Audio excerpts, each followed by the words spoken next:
Bem-vindos aqui ao primeiro evento público da Escola de Inverno IPS 2023. Welcome to first public event, the roundtable of the IPS Winter School in the 2023 edition.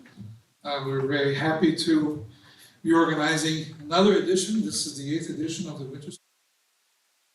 And as usual, we hold two roundtables open to the public with the presence of our distinguished international guests. And each table will revolve on a different topic. Today, our roundtable will discuss democracy, migration, and climate change under the Capitalocene and Anthropocene, an IPS perspective. And I'm very happy to have here with us today Rob Walker, who is a professor of political science, political theory at the University of Victoria, formerly also a professor here at IRI-PUC-Rio. Also with us today, Didier Bigo. He's a professor of political science at Sciences Po Paris, and also professor of international relations at King's College London. Both Didier and Rob, as you all know, right, were at the origins, if you like, of the IPS intellectual project, also founders of the journal International Political Sociology, and also part of the initiative that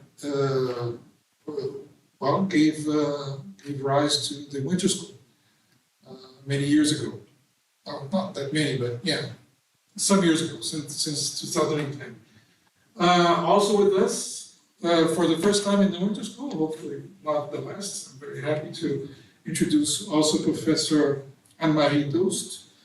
Anne-Marie is a professor of at the Université du Québec, Montréal in Canada.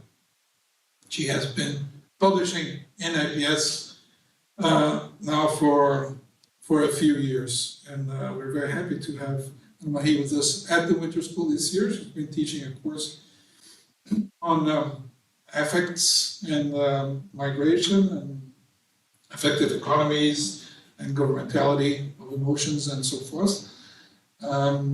And also we have with us, last but not the least, Professor Beste Isleyen.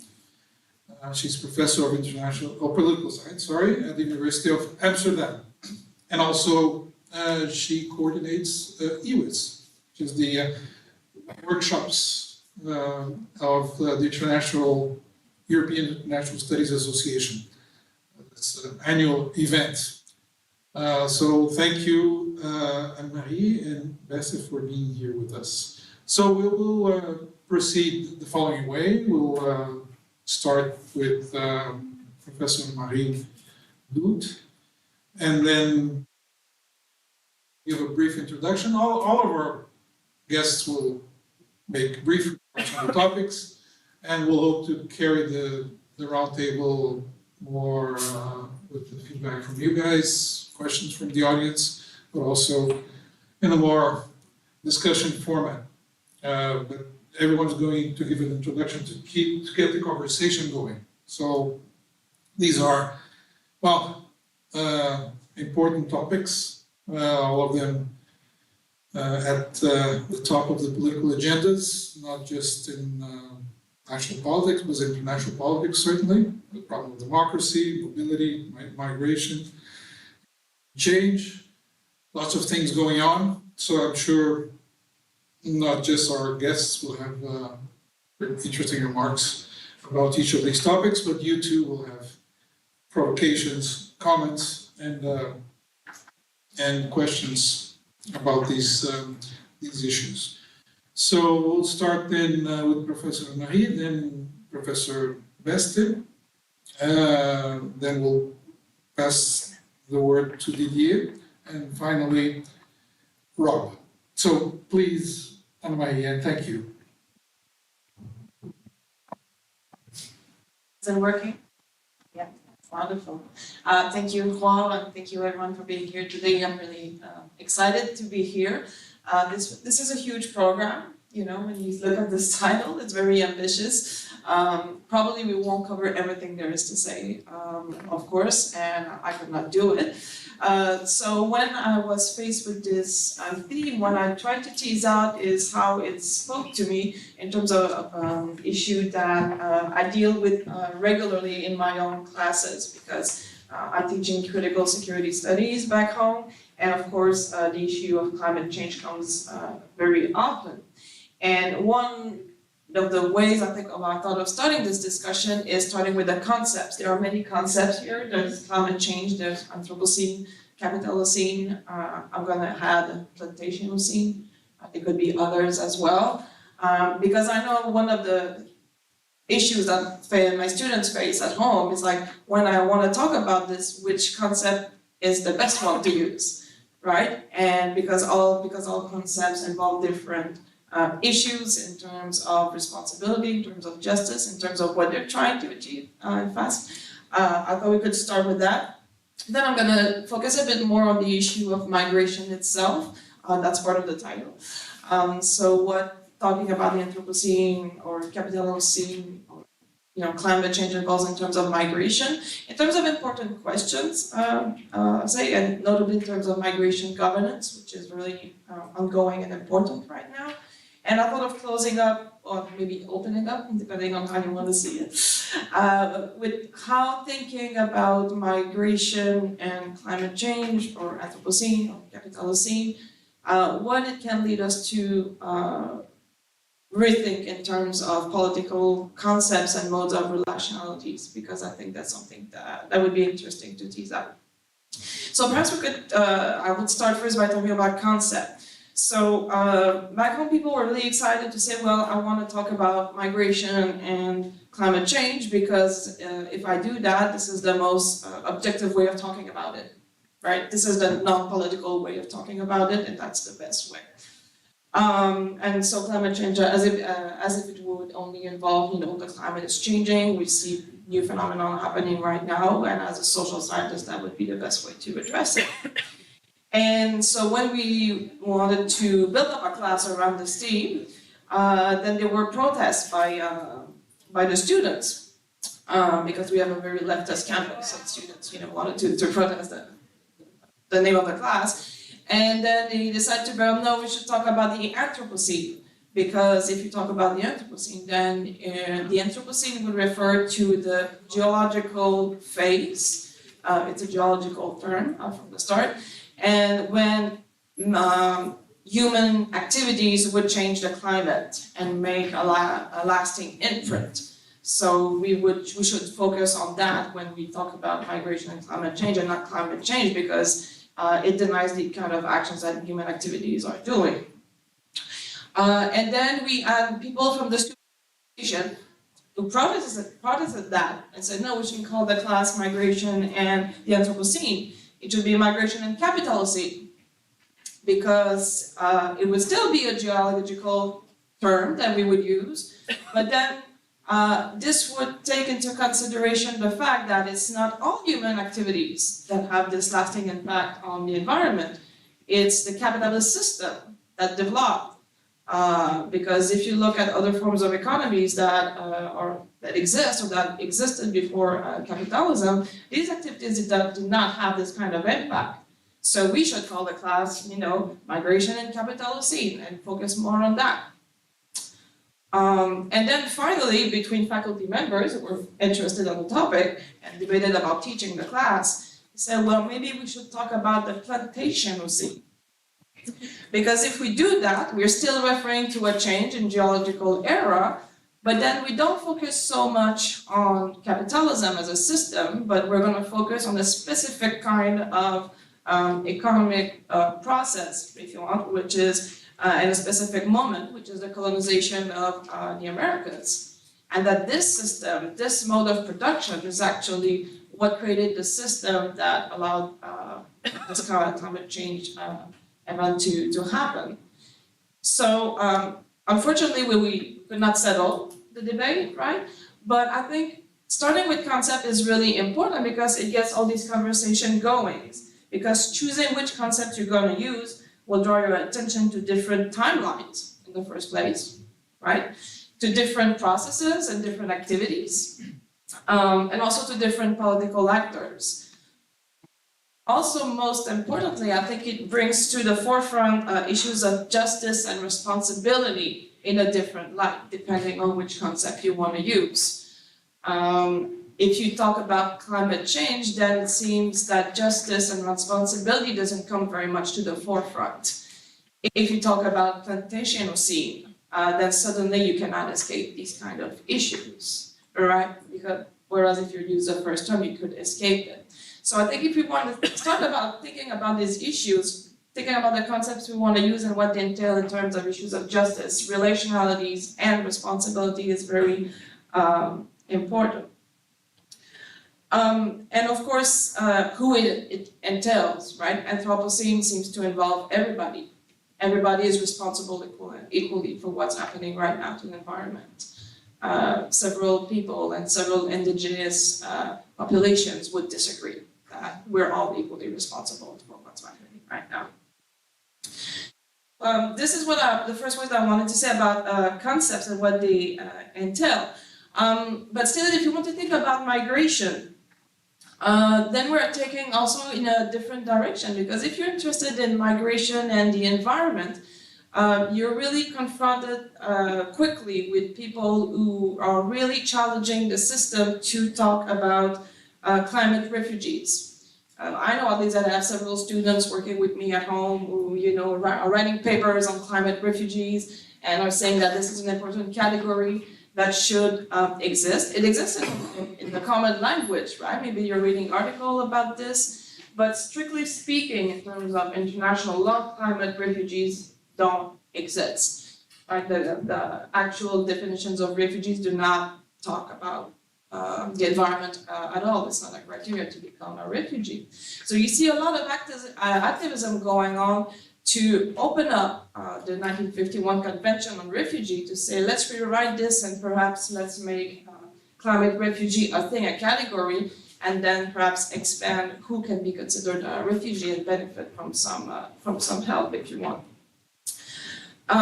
The problem with that, because I could see how it could be very compelling for several people, because some people want to expand this category, is that it transfers into the legal sphere what should be a political discussion, right? We still get constrained with the same framework, the same ways of thinking about, how we think about migration and people and categories, and rather than trying to find something new. But even empirically, right, it's well, maybe that may be so, but let's be pragmatic, let's be practical, maybe it would help. It still would be very difficult on practical ground to prove that you're a climate refugee, right?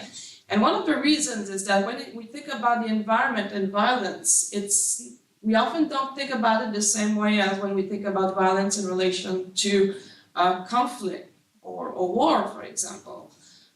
If you listen to what I said in one of my classes during the week, where I talked about the concept of slow death and slow violence. If you think about the environment, and especially in relation to migration, the kind of violence that you might endure and live is often happening at a very slow pace in a way that is not always conscious to the people experiencing. Yes, you might have the tsunami. Yes, you might have like this very spectacular form of environmental disaster that can happen. But there are pretty much other forces at play when it comes to environmental degradation and things like that. And it's not very clear how that would translate, like the very category of climate refugee, if this is something you wanted to show.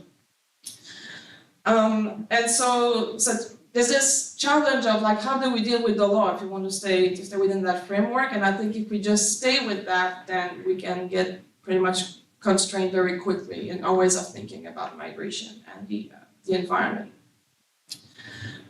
Same way, there's this vocabulary of environmental migrant that makes its way and some institutions use it and think it as a useful category.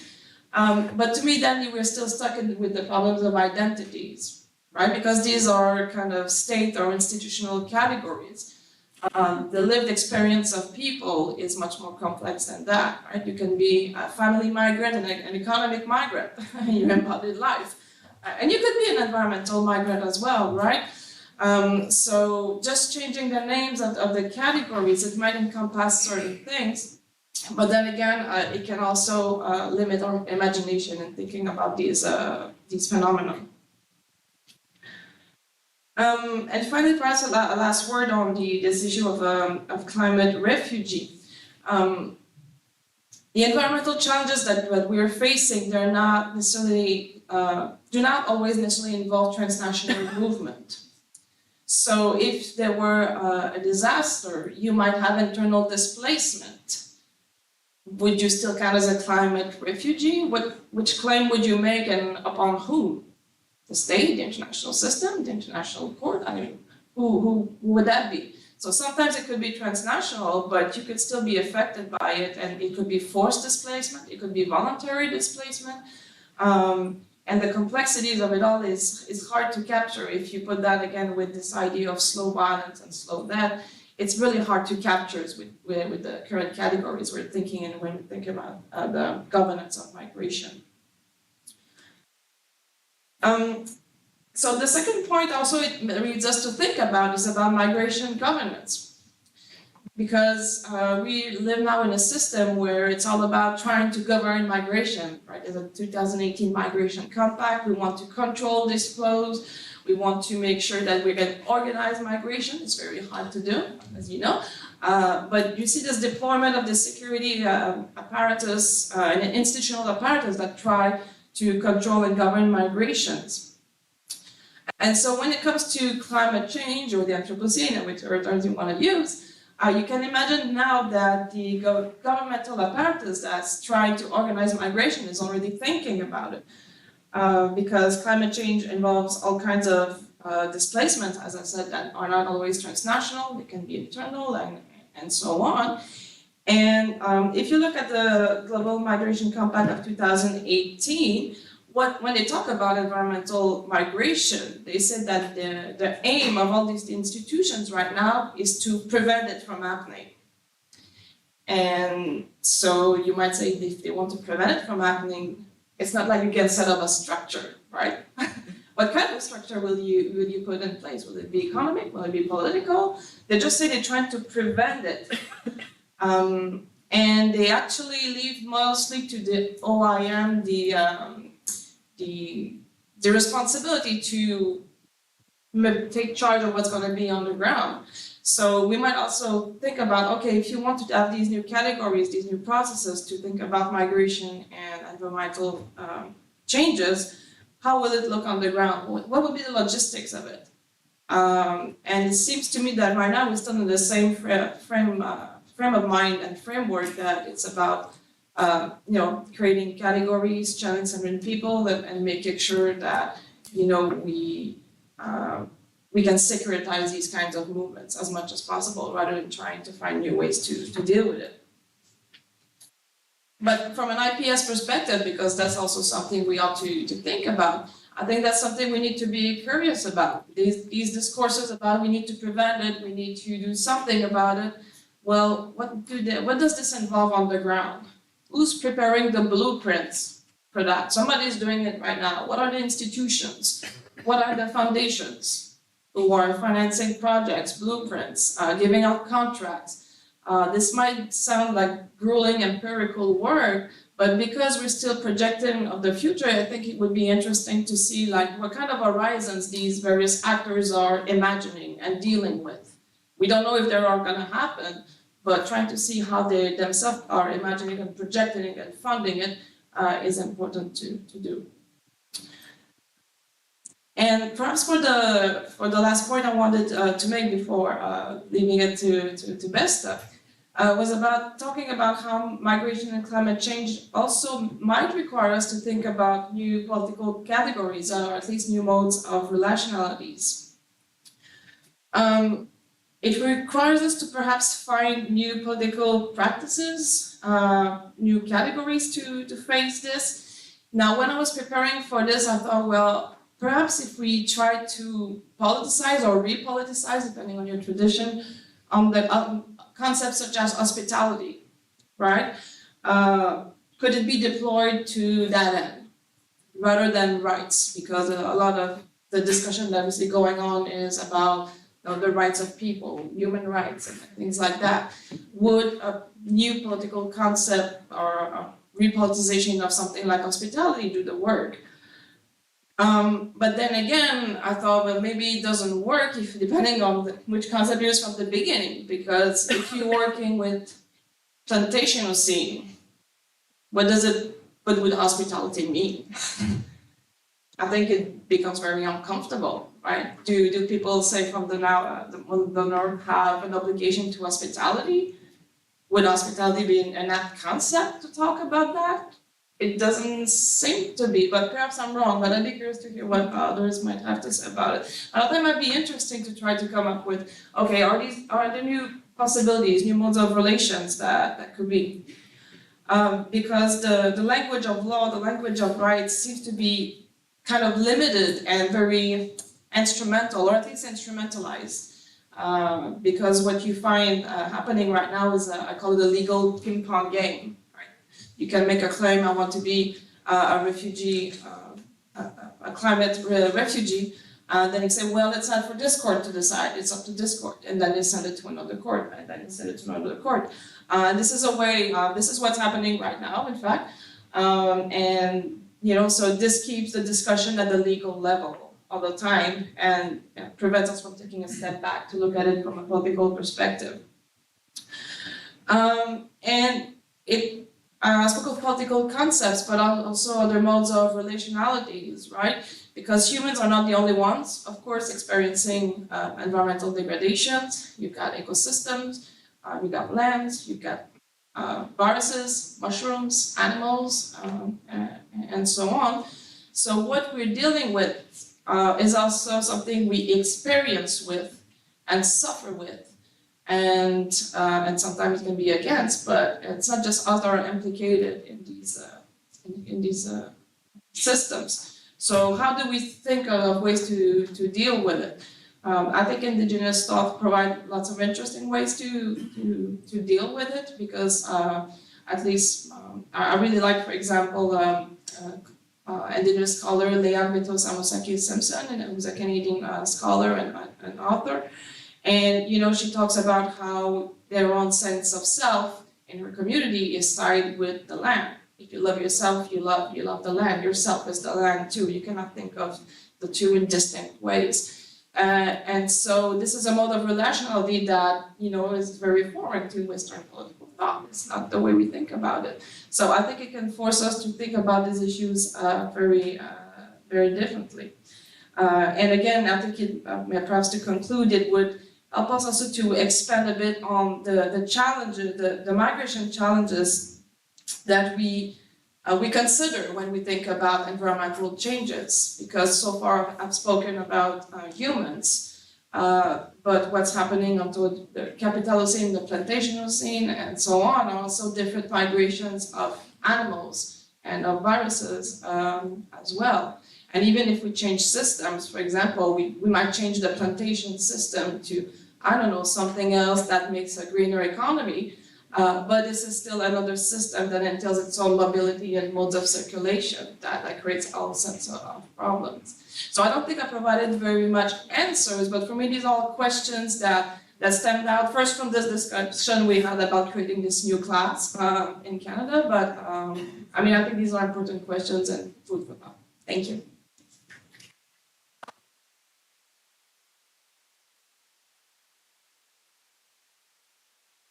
Well, thanks, Anna-Marie.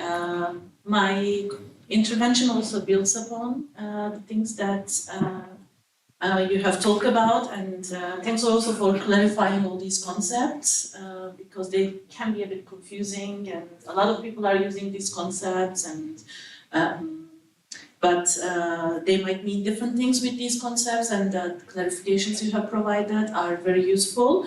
I am going to build upon what you have said about the relationship between migration and capitalism, but moving it maybe into a different direction, more specifically about border control.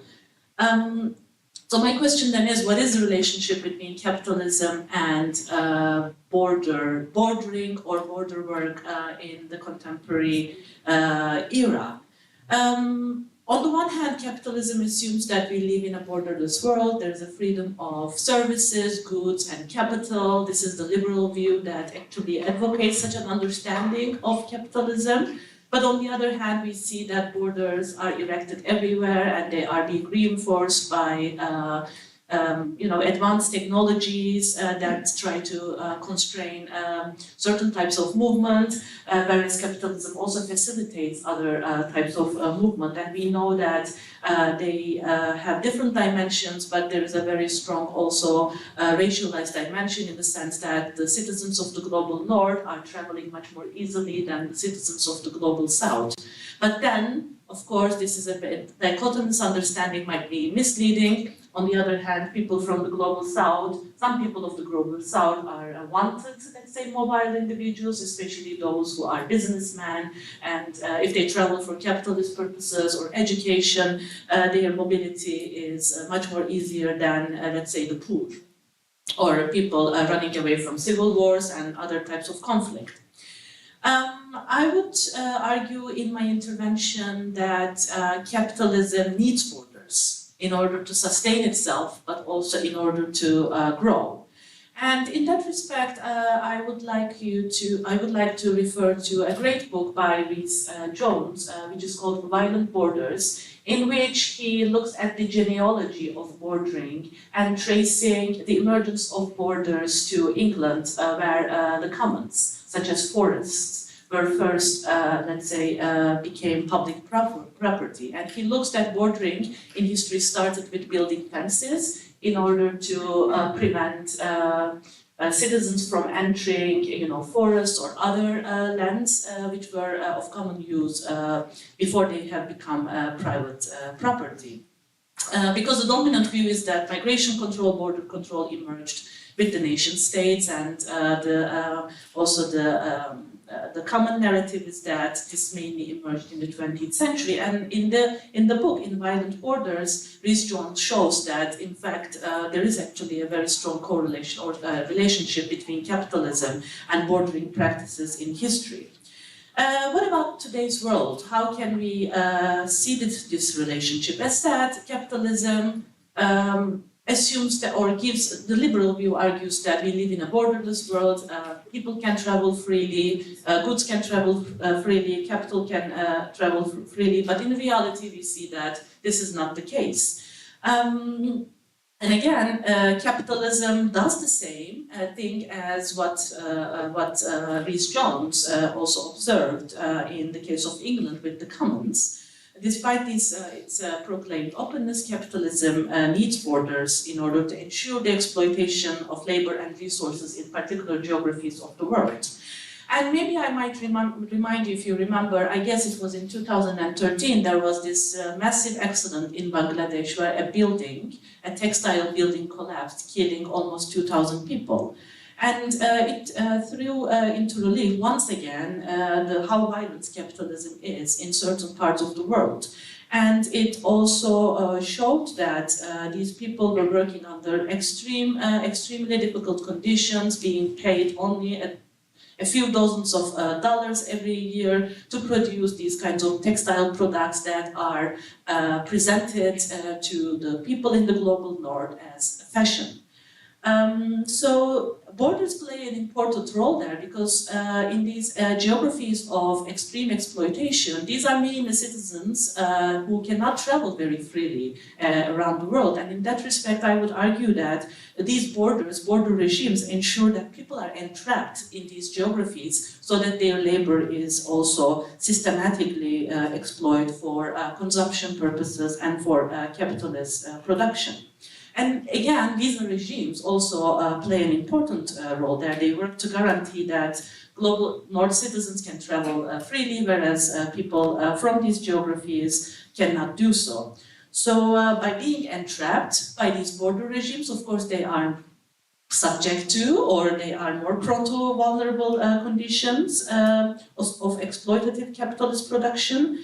And therefore, I would also maybe connected with what Anna-Marie said about the difficulties of categorization, who is a migrant and who is a refugee. So how can we understand these people who are entrapped because of the border and migration regime, and maybe their reason for migrating to Europe or the global north is for economic reasons, but is the category of economic migrant, an accurate category to define them, considering like the violent conditions that they are running from. So these categories then are becoming meaningless, and it also invites us to rethink how we use these categories and what political implications our usages of these categories might imply.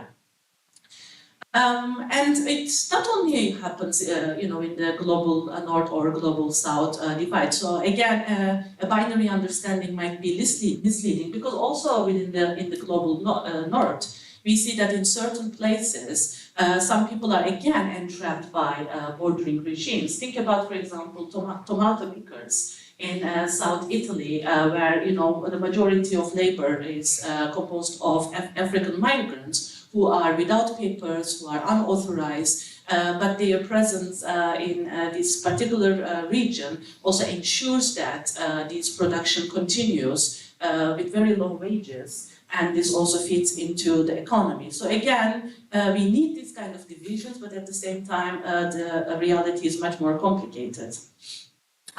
So refugee labor is therefore a very important component of capitalist production, and it also ensures that people are entrapped in places which actually makes them more vulnerable to these conditions.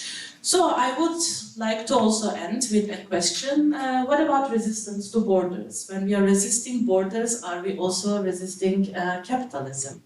Or resisting what? Thank you.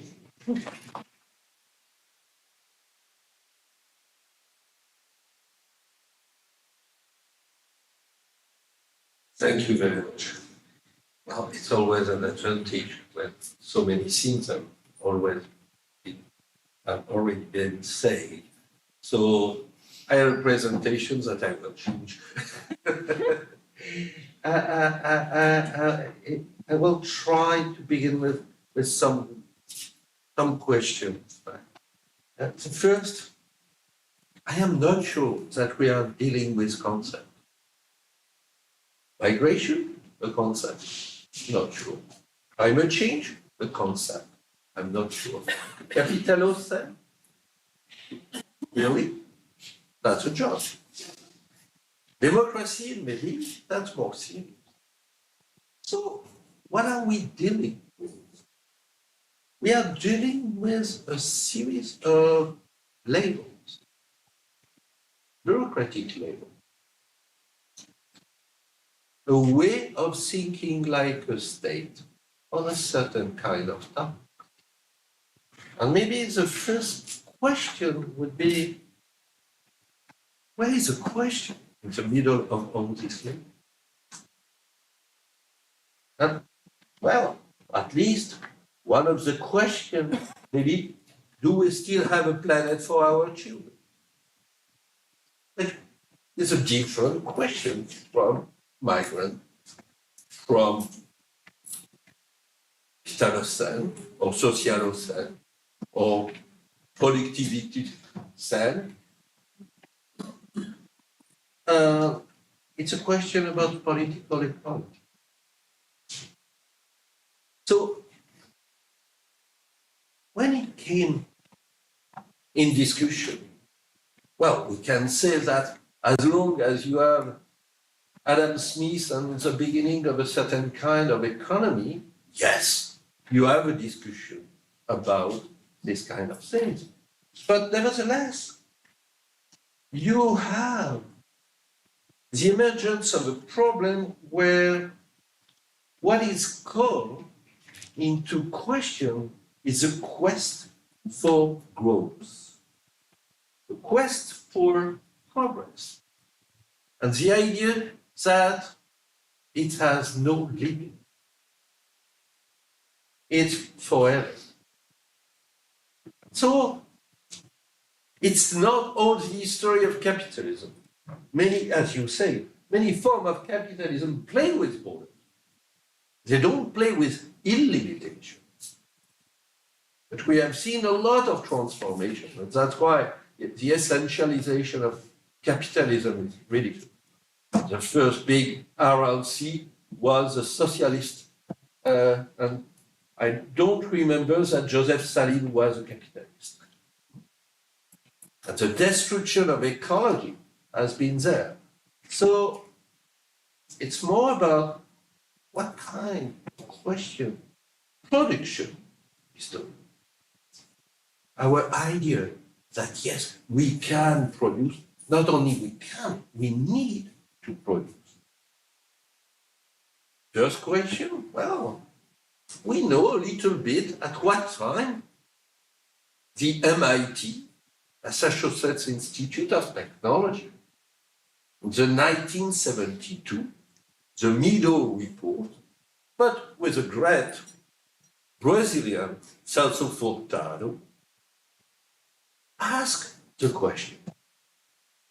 And they said, are you sure we can continue with such a logic?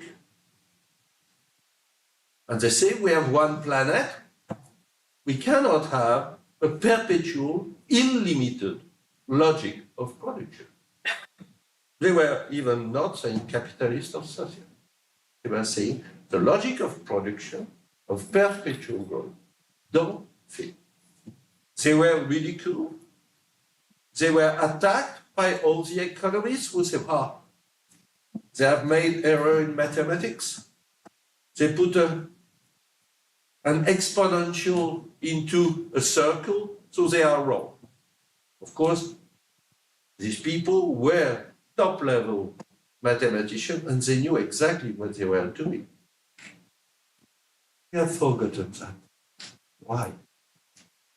What is the silence which has been done into this question of the political economy? Do we have a problem with solutions today? Do we have no idea how to deal with all the technology we have? Do we have no knowledge in science? Or do we have a lot of solutions? But we have a politics of denial about these solutions. Political ecology, political parties doing ecology have been multiplied, fragmented, systematization of little fragments of the question. So, some have spoken about the ozone hole. Others have spoken about plantation. Others have spoken about cats and dogs. And so,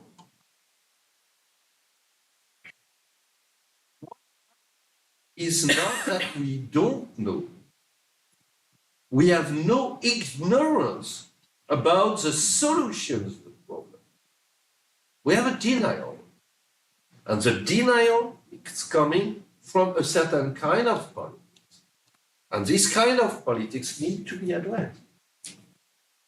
That's what is the difficulty, even when you have a large group of scientists coming from all over the world, they don't succeed to convince a series of head of state, politicians, and technostructures, bureaucracies, who have a certain interest to say, we don't care. We are not, and we don't want to know what to do. So, they succeed, and we see some part of bureaucracies. Of course, the Ministry of Research, even the Ministry of Labor for migrants, are saying, well, it could be interesting to use these solutions. Ministry of Education, more or less. But what about politics? What about defense?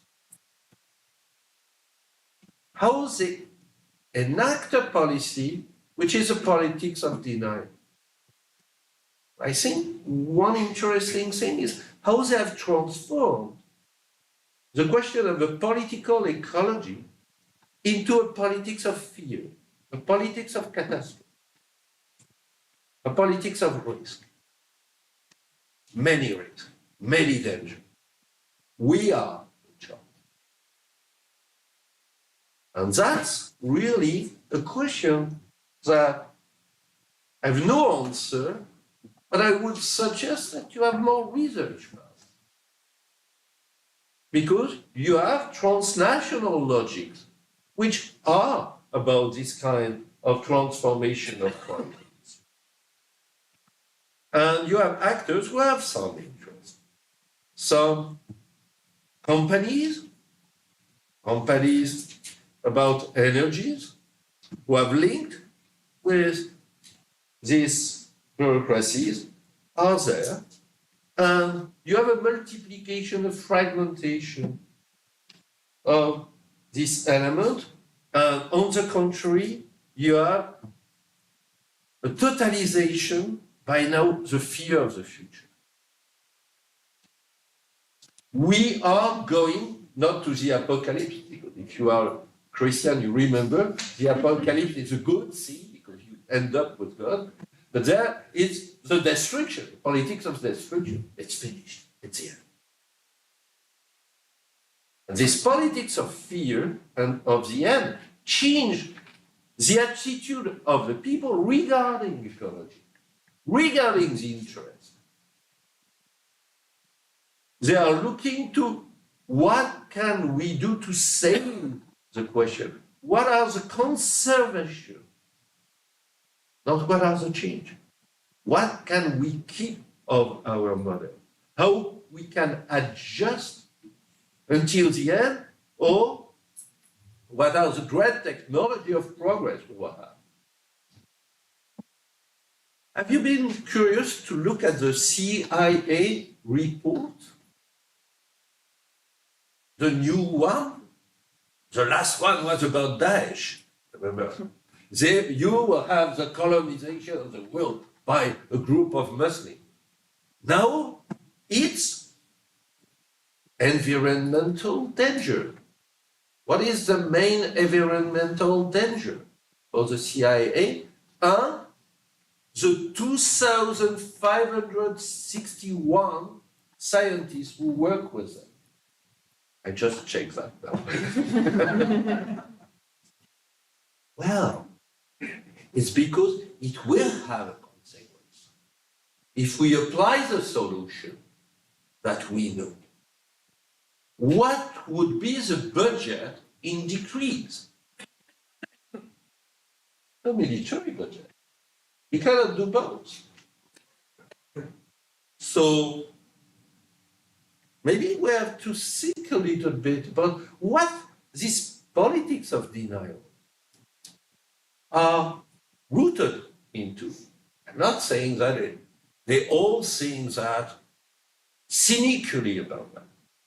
It's just the logic of answer and the dynamics at work, where this politics of denial are not rooted into calculus, which are conscious strategy, but they are certainly rooted into the idea that you don't change institution easily in that way. That's one of the problems we have.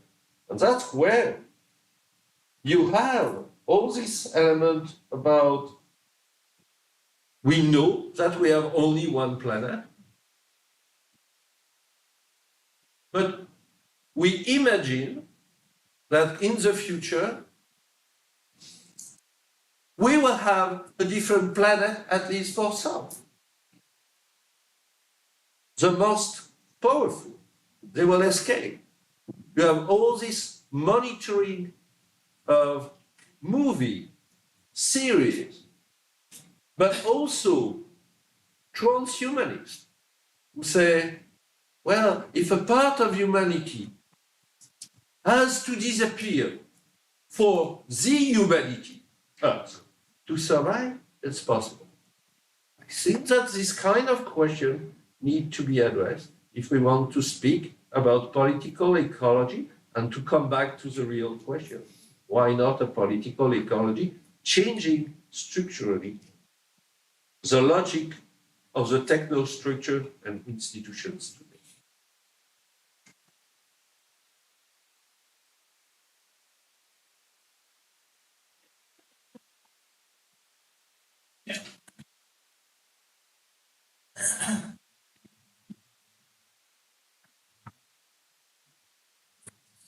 Such a large topic, so little time. I divide mine into three. Three basically banal sets of observations. I think they're consistent with much of what's been said. I'm totally daunted by the title. So many large concepts or names, not concepts, names, labels, indications of problems. I sometimes I used to get some students to think about, well, what are the big problems confronting us? List them, write them down, name them. Nuclear war, environmental degradation, ecological collapse, patterns of inequality, exclusion, migrations of many kinds, pandemics, artificial intelligence, re-emergences of imperialism, blah, blah. Lots of stuff. Now, put them in order of priority. Then tell me the connection between them. How do you connect all these things together? And obviously no one's got an answer. This is more or less the problem set by at least Adam Tooze's use of the term polycrisis. It's become part of the jargon of our age. I like Adam Tooze, A, because he's an English resisting America, B, because he's a very smart political economist, and 3, because he has a blog or a website or something which throws out vast amounts of data. I'm a secret empiricist and I like data. And the question is how to stick all this data together. What does it mean? What are the concepts? How does one think the relation? And of course, I start asking these questions and you run into a brick wall. No one knows. You run up against the limits of the concept, against the limits of the discipline, the limits of our capacity to organize disciplines, the limits of our imagination, the limits of our diagnostic capacities. We are traumatized to some extent, simply by the complexities, the implied complexities, as well as all the propaganda, all the appeals to say, by many people to say, this is the real problem, this is the real solution. Well, this is no longer the Cold War. I grew up in the Cold War. Life is simple. There's East-West and North-South. QED. Got your concepts, you got your disciplines, everyone's happy. Of course. There are the threats overhead. And, well, the relationship between the West and the rest was more or less taken for granted, except for those who were trying to resist it. So development and war, those are the two polarities that dominated academic life, certainly in the North, for a long, long time. No one ever imagined the Cold War would come to an end. And no one ever imagined that development would be challenged as the dominant ideology of our time. And yet here we are, polycrisis. No one believes in development as a straight line. No one wants the war. Everyone knows that conflict is all over the place. And there's lots of problems. How to name it, how to prioritize it, and how to connect it.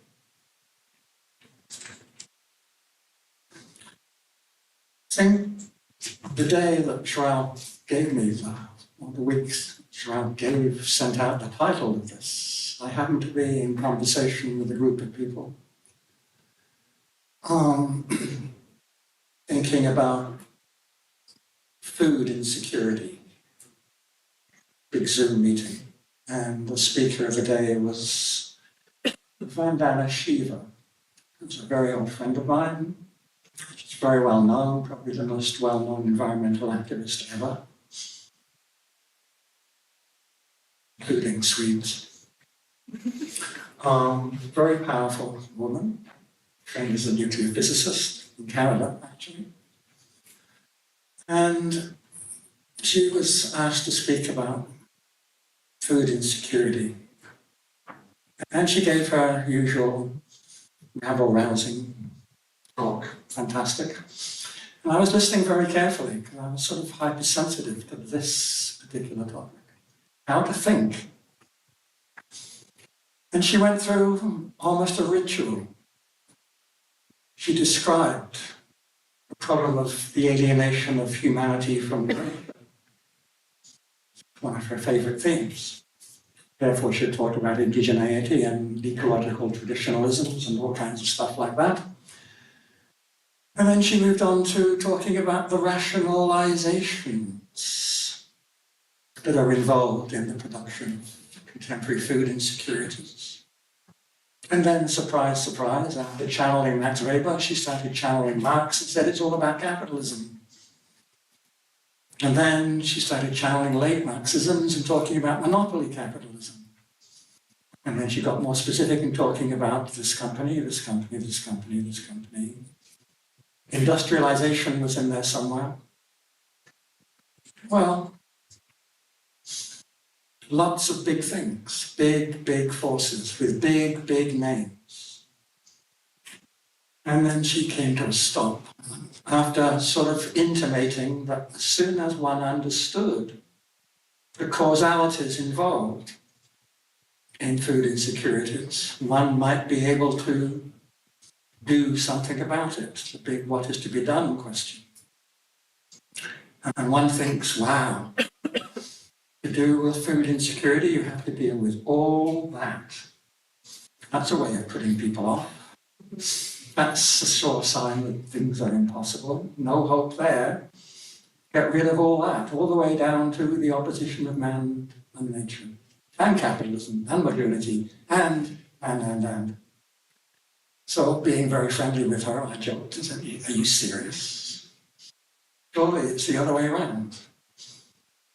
Surely you're better off reversing your understanding. Instead of trying to understand food insecurity through X, Y, Z, A, B, C, you can understand the relevant parts of X, Y, Z, A, B, C by reading it through food insecurity. What does food insecurity tell you about capitalism precisely? It doesn't tell you about capitalism because there's no such thing.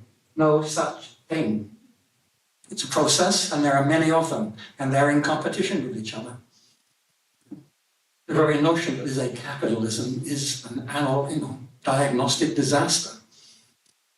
Capitalism works in many different ways and it's not consistent. Intra-capitalist rivalries used to be the old joke. And rationalism, which rationalism do you want?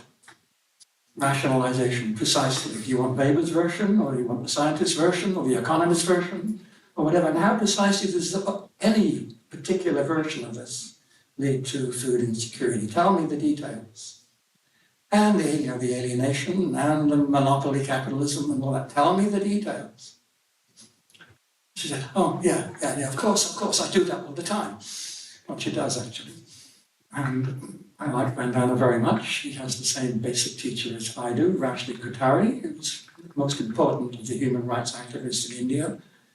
Now long dead, I'm afraid. He was the person that defended the Sikhs against the the Sikhs who assassinated Mrs. Gandhi. Very powerful figure. And so underlying this whole diagnosis is who is to be doing something? What is to be done? By whom? For whom? Who are we talking about here with any of these grand categories? And food security, insecurity, for whom? By whom? There's a whole question of the subject. The subject. Well, my third simple point. In all those framings, we really do have a problem of the subject, the who. It's so easy to pick the enemy as capitalism or rationalization or Cargill or you name it. There's lots of enemies out there. But you still got to deal with the subject, the us. And the us is precisely what's at stake in the Anthropocene. The Anthropocene is not only a geological category. It is, of course, an anthropological category, and a political category, and a social category. It's a humanist category. It has a history. Yes, one can push that history back a long way. You can go back to the settlers, or whatever. Humanity's got a long history, but humanism has a short history. Relatively short. And it involves two things. One, the problem of the assumption you can separate humanity from nature. It's called freedom. That's the root of human freedom.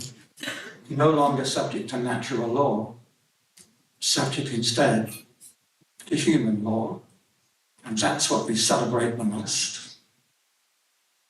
And secondly, one humanity, many humans. One humanity, therefore many humans. What's the relation? Well, that's a hard question, isn't it?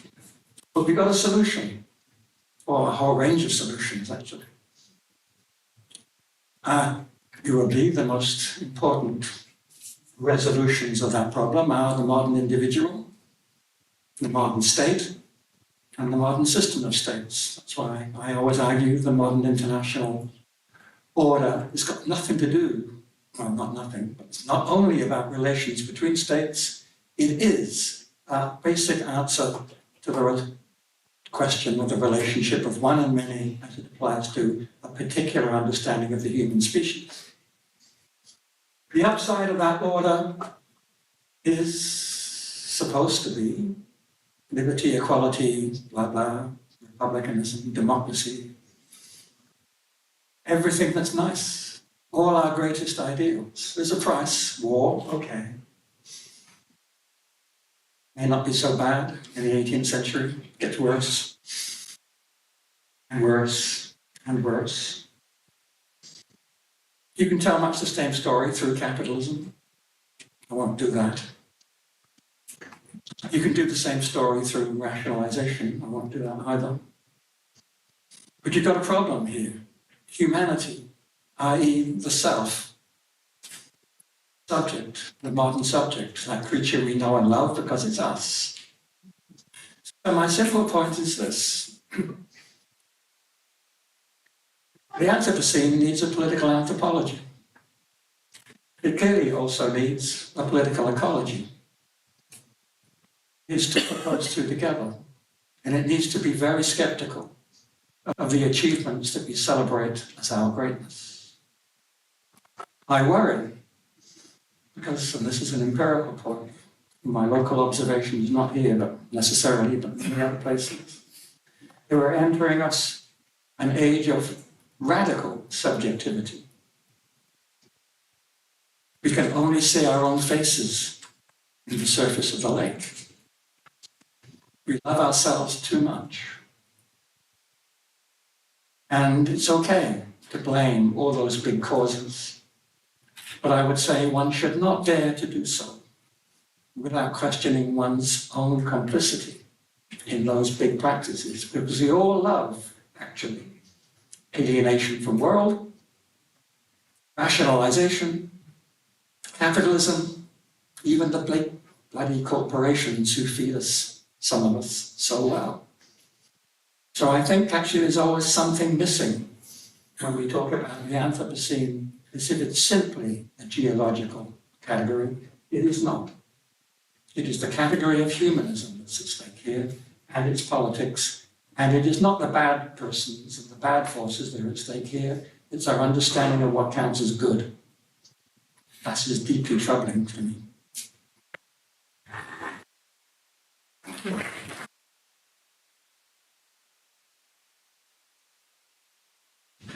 Thanks very much to all of you, and thanks for actually discussing most of the words, concepts, or labels that are in the title. I think you really did a great job of problematizing many of the phenomena that are behind the title. But before anything else, let's give the word to our audience for comments, interventions, and questions. Please, do we have a microphone? Yeah. Just please state your name and, yeah, your name. Number.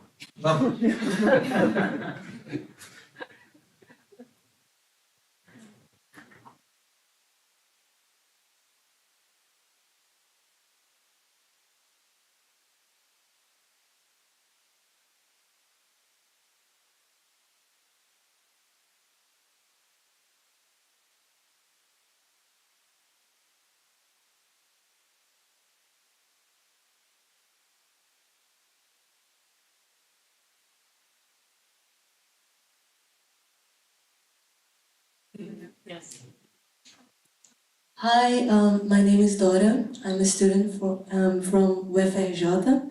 I'm a bit nervous. I wasn't expecting to make the first question, but I would like to know a little bit about how you see this in a world system perspective, as Wallerstein, for example, and because we are in the global south, right? So it's important to us to analyze this. The Capitalocene under such perspective, and also how do we fund not only climate adaptation and mitigation costs, but also how we fund this kind of subject into politics, as we see now that we are seeing funding going towards alt-right, for example. Alt-right campaigns and etc., and also the denial market, right? So how do we channel these funds towards politics, towards this discussion, and how do you see this under world system perspective? Okay, I'm sorry if it was a bit confusing.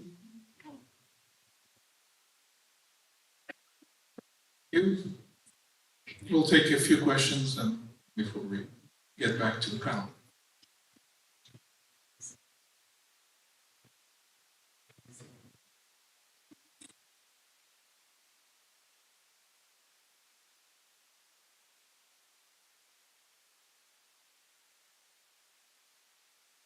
Hi, my name is Adriana, and this was an amazing talk, and was particularly struck by what Anne-Marie said about the dangers of the climate migrant becoming a legal discussion and not a political one, and the importance of the political in that.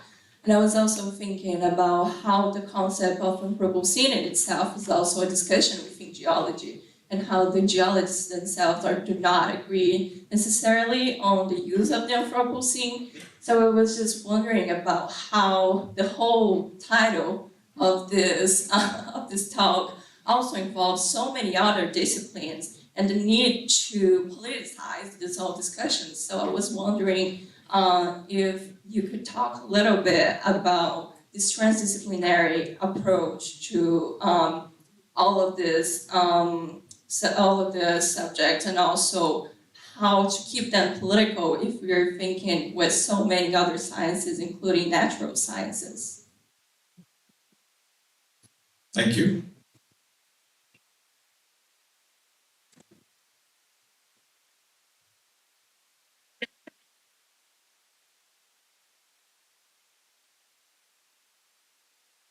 Hi everyone, so my name is Leonardo. My question is, what do you think that is the role of the scholar within such toilet crisis? I mean, what we as future scholars, or what you as scholars think that is your role facing such phenomena? I remember reading but a bit a tiny reference of Claire Colebrook article, one of her articles, in which she says that she criticizes scholars that are always saying things like we have to save the planet and we have to do things about this topic. And my question is, okay, yes, I'm also pretty critical about this stance and about this behavior, but what should we do? Thanks, Leonardo. One more before.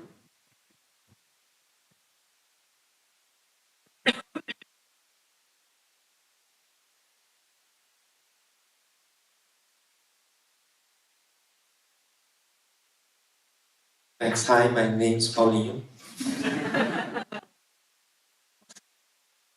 That's rude.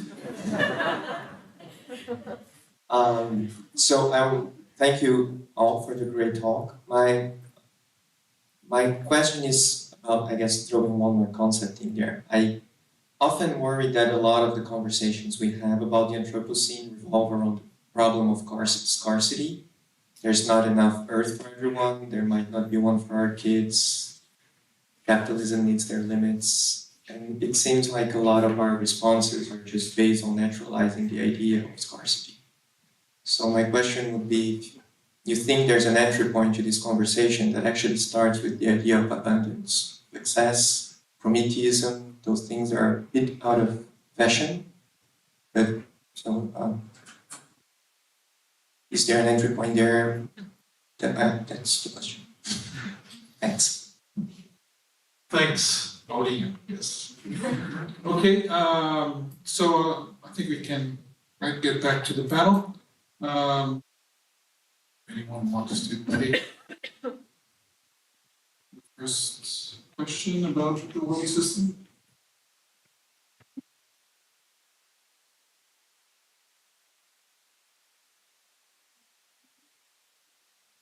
What system? I don't know what to say. It's a question about resources, right? Also, how do you fund climate adaptation? Didier talk a lot about climate adaptation. Beste talk about capitalism and borders. Yeah. So, and your entry point was capitalism, right? Beste. Yeah, I think it maybe connects with the core territory distinction of Wallerstein. Yeah. That's it. Yeah, I would say that the things I said about borders and the relationship of border control with capitalism connects with Wallerstein's idea about core and periphery, and maybe also dependency theory, and yeah, what it says about the different roles different regions and countries play in terms of world capitalism. But I do not have an answer to the question about funds. Okay. Oh. I don't know what to say. I'm the last person to ask about funding anything. I mean, Wallerstein, interesting guy. And the world system is an interesting concept. It died a death. It disappeared. Why? Well, some say it's because he was a kind of systems theorist. Systems theories, by definition, have no politics. Some say that.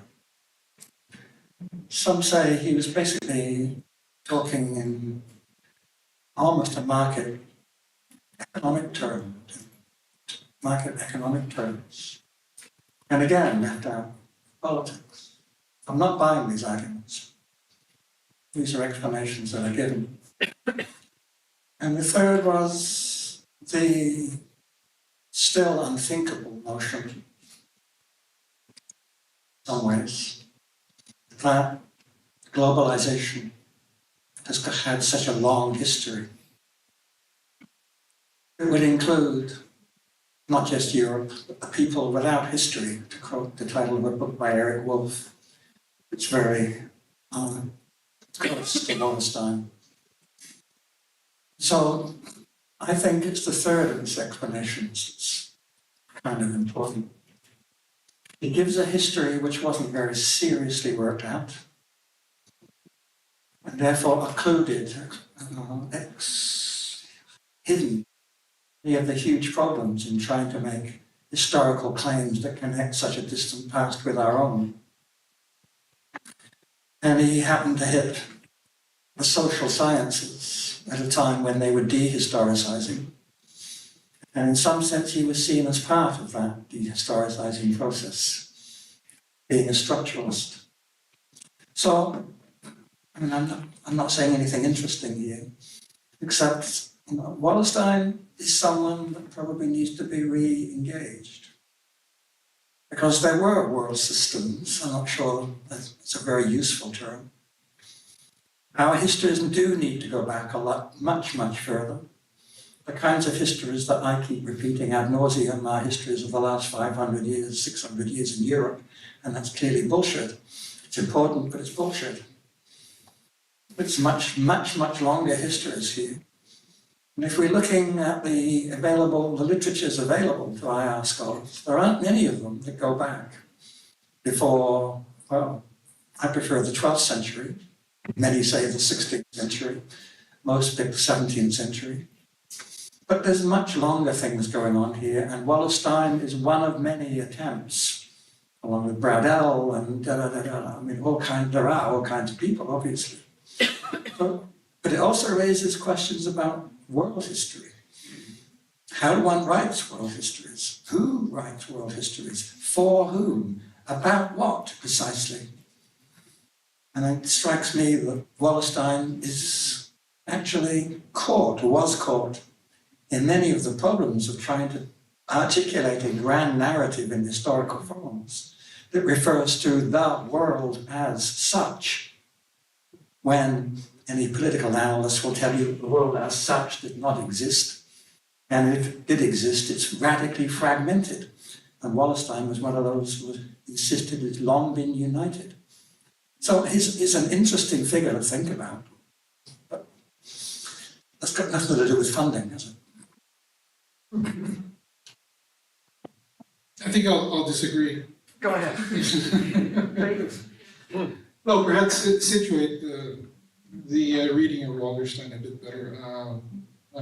It is still alive and kicking in many political economy programs here in South America. So a lot of the reflections on unequal and combined capitalism are inspired in the systems thinking, capitalist systems thinking, and still structural thinking. A lot of programs in Brazil that are concerned with the role of capitalism, the reproduction of inequality globally, are inspired by Wallerstein's model. I'm not saying that I completely agree with it.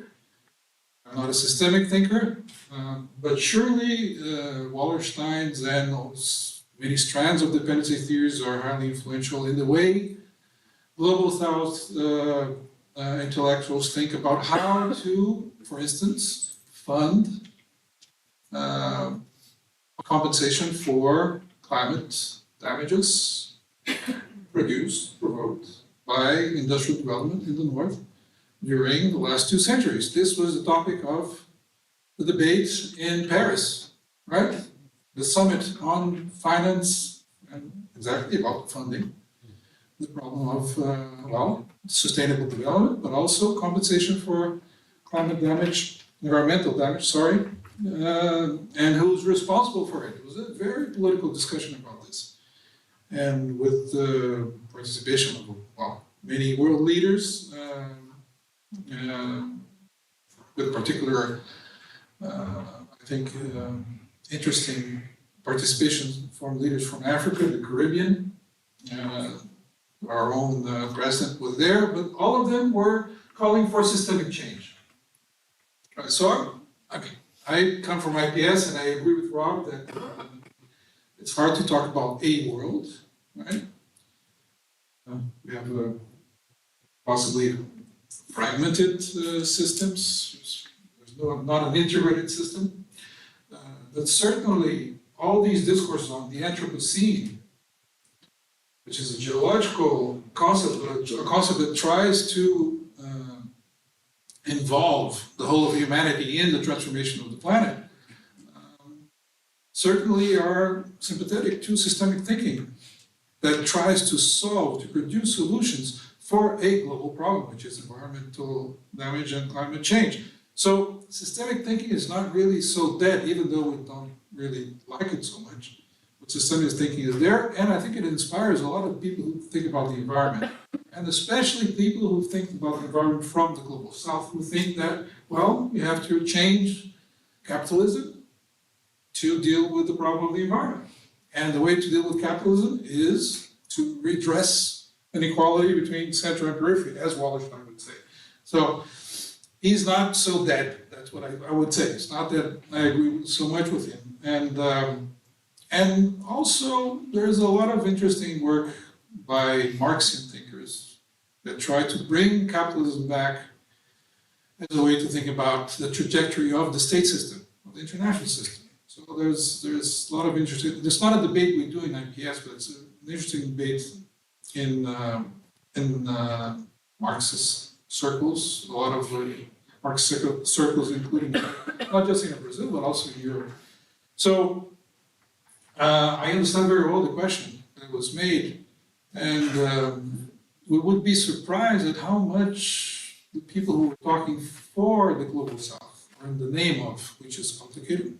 These are all statesmen, so they don't talk, in the name of they talk in the name, but not for the global south, really, are inspired by these systemic models that think that the state system can manage capitalism, right? And can redress capital flows in a way that can, produce more growth, right, in the south, more development, produce more wealth. This is still, from the global south, it's still a productivist perspective. Let's not be fooled about this. Global south think that we have to deal with inequality first as a necessary step to think about addressing the problem of the environmental climate change. It's not the other way around, right? I mean, you can sell it as if you're an environmentalist, right? Let's save the forest, blah, blah, blah. That's not the case. It's political economy that comes first. It's the problem of the balance of power, if you like, right? Multipolarity of the political economy and the inequality of the political economy of the world system, of world capitalism. It's easier. When you're in the south, you want the enemy to be systemic, right? So you perform it as if it was systemic. The north, like Rob, I don't believe there's this, single entity, right?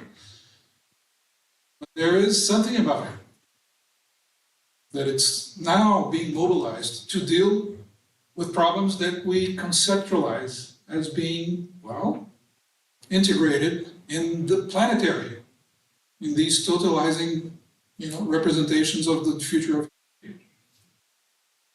That's why systems are back in fashion, right? Well, Latour thought about Gaia, right? All these environmentalists intellectuals, they think about an integrated system. So why not think about Capitalocene, which integrates the role of capitalism in transforming the environment. So that's where I see Wallerstein, who was a very sophisticated thinker and a sociologist, by the way, right? I want to say, not an economist, a sociologist. Was very creative in thinking about the role of states in the capitalist system. So yeah, that's just my 2 cents. I'm not into Wallerstein really. I did read it. Anyway, sorry guys. It's for me to talk.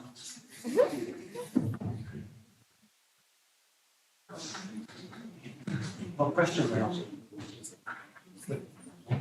Adriana's question. I think it was addressed more to about climate migration. Yeah, And side, yeah.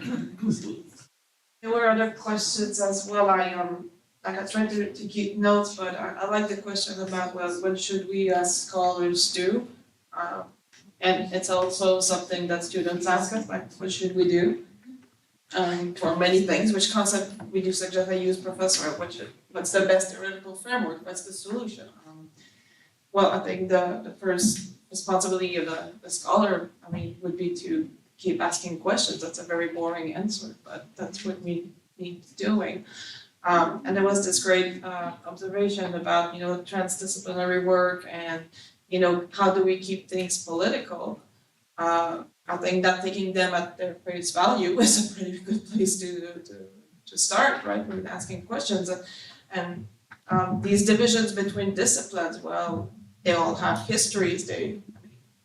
These boundaries are kind of fake ones that were established for various reasons, various traditions, and so on. And just trying to establish dialogues between them is already a challenge. Now, I give very quick definitions early on to start the discussions, but of course, it was mentioned, Anthropocene is not just a geological definition, right? It involves something else and something else. So keeping asking these questions, not taking the term to substitute for the actual phenomenon is something important we need to do. I think another thing that scholars should do is also bearing witness to all the voices that are there and bearing witness to the multitude of phenomena that sometimes don't have places or names in our discipline, the discipline we're in, the kind of voices we want to raise but are not there, and trying to bear witness to them, even if it makes people uncomfortable. I, for one, deal a lot with issues of emotions and affect, and I was listening to Didier saying, well, no, this is the question we should be asking. And I think one of the questions we can ask in relation to the environment, Anthropocene, and so on, is that of this kind of what Laurent Berlin would call cruel optimism. How come we are so attached to certain ways of living, certain ways of being, that we are investing in our own destruction, right? Because these are not just, rational or intellectual issues. We are really attached to certain things that might be detrimental to our health, to our well-being, to our own understanding of the world. And it's really hard to understand that. Even beyond the environment, when I teach critical security studies, there's always this session talking about IPS and security. You can talk about surveillance. And when you talk about all the surveillance systems, and we as students are uncomfortable with it, they say, yeah, I don't like that, I want to. And then, well, would you be ready to give up this or that? No, not really. And it's normal, right? So I think we also need to question our own attachments to several things, not just to ways of being, if we talk about capitalism, certain ways of consumption, but also there was this questions about, well, when we talk about the Anthropocene, why are we starting with this as a problem of scarcity? And I thought that was interesting because in my security studies class, students don't start with that. They start with Anthropocene. The problem with the Anthropocene is the management of externalities of human activities. how do we manage that? The problem is that, you know, consumption and things like that, they produce externalities, plastic, things like that, and we need to manage that. So depending on what your entry point is, you might not even see the problem as the same thing. So I think that's why the conversation and the interdisciplinary one is important. But I think, yeah, like this thing of bearing witness, trying to bear on different subjects, but also trying to tackling like these kind of attachments we have to problem, modes of being, but also to certain categories or certain concepts. If we don't like concepts, but we don't want to let them go at some point too.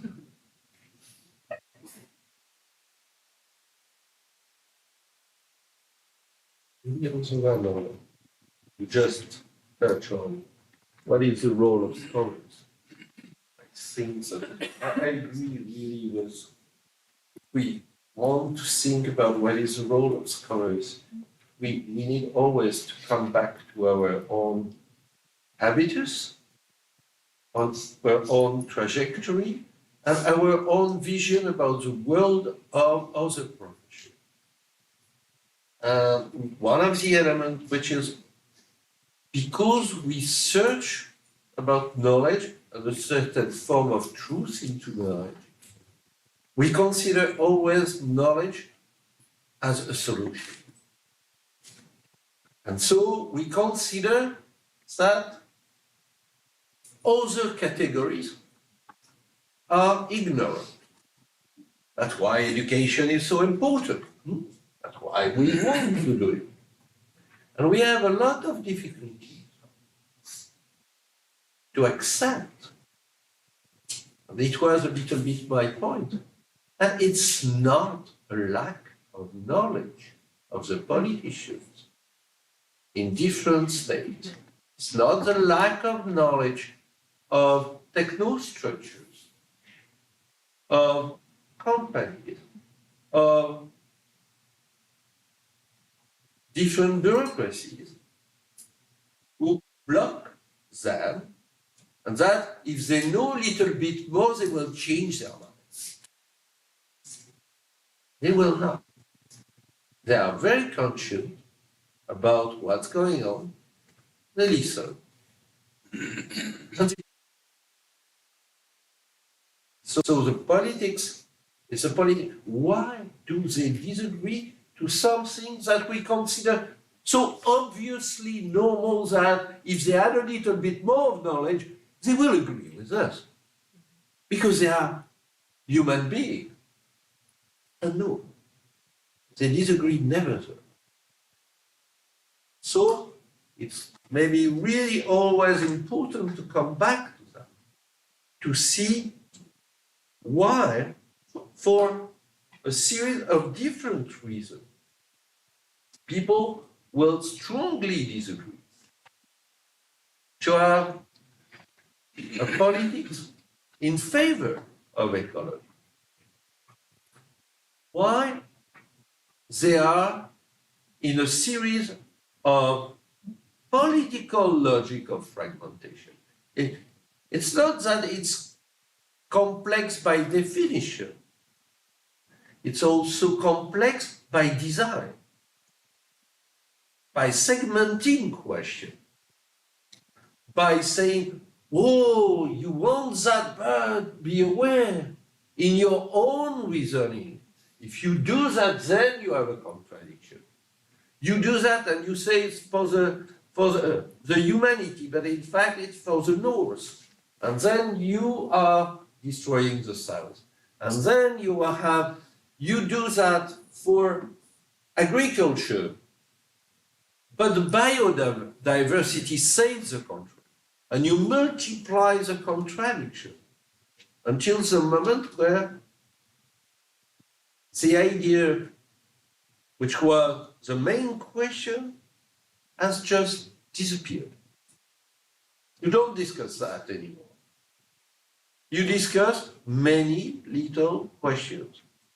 And in these many little questions, you can continue the same way. And so, do we have, in this question, a politics of scholar regarding decision makers. We have seen coalition. I was quoting the people who have done the GIEC, and they organized themselves. And it was not an easy. That they show about a series of elements that no, you didn't have the septic versus the other one, that you had a huge majority. What was the result? They thought that a consensus will create the condition of possibility for a change. No. So our question as social scientists would be, we have as much as possible to understand this policy of design. In French, you use dérèglement, and we use dérèglement climatique, and we use dérèglement démocratique. Dérèglement doesn't fit very well because you use climate change. Change. No, it's not change. It's not a flow of change. It's a disruption. And this disruption is not just something natural, something which is also political, as well as disruption, derailment of democratic logic. So how you have the change between energy, climate, and politics, and democratic politics. And I think that you have three logic, and each time you want a solution in one, you create contradiction with the other. And we still have to work really on that. And social scientists have not to become themselves as astronomers, physicists, and so on. They have to work collectively with them. And we have not seen that for the moment. It's very, very reorganized around this idea, for example, that if you have a consensus, that's the best you can have for a democratic debate. Is it the case? Well, many theorists say no, it's not a consensus, but nobody wants to speak about it. Very briefly on the role of the scholar. One of the deeper answers to that question goes to the injunction that you should enable students to think for themselves. This is the old Kantian ideal.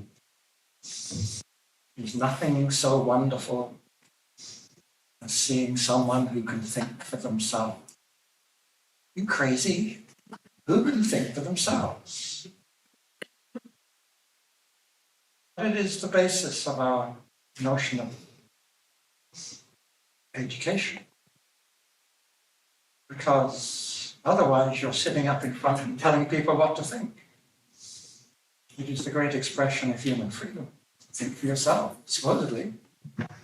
And all kinds of pedagogies have been worked out on that basis. But of course that's the problem. What's the self? What is this illusion that one can think for oneself? One can never think for oneself. You're always dependent. Go back to the Wallensteinian language. You're dependent and independent.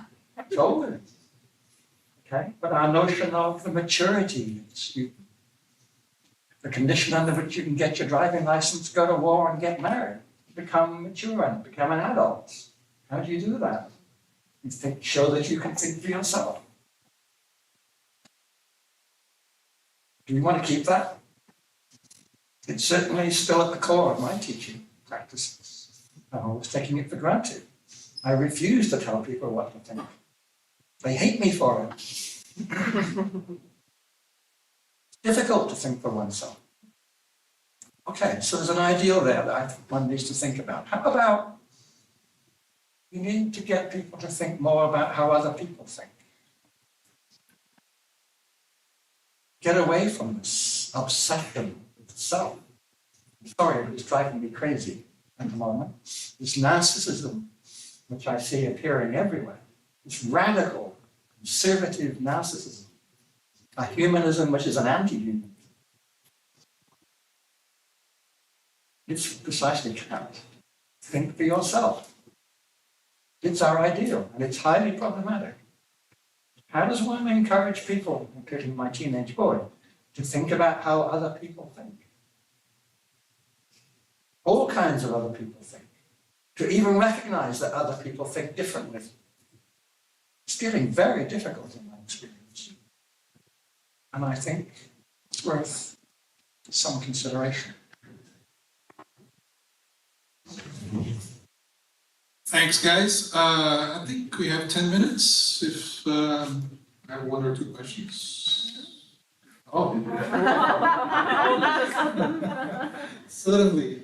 Okay. Jeff, then Marcus, then Bruno. Yeah, there you go. Can I speak without? You can if you like.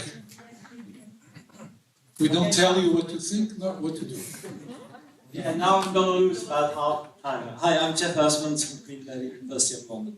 Two quick observations. One, I used to have a very good colleague, great colleague at Open University, who would make an art for thinking through conversation. So just as a way of thinking in the last thing, not thinking through the self or the other, but through conversation, flow of conversations.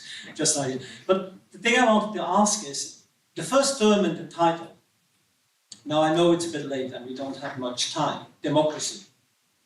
Maybe I can ask a question. There was not much said about it. Didier mentioned there was not much said about democracy. But is democracy, for you, how does it play as an articulation of a stake in thinking politics and the political? It's not the same as the political, it's a political concept, but it doesn't.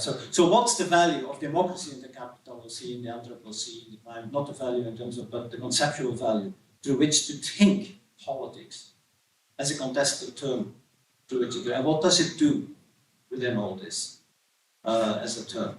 So I'd like to hear a bit more about your ideas about the place of democracy as an important or non-important term in the questions that were raised. Thanks, Jeff, for the simple question. Yes.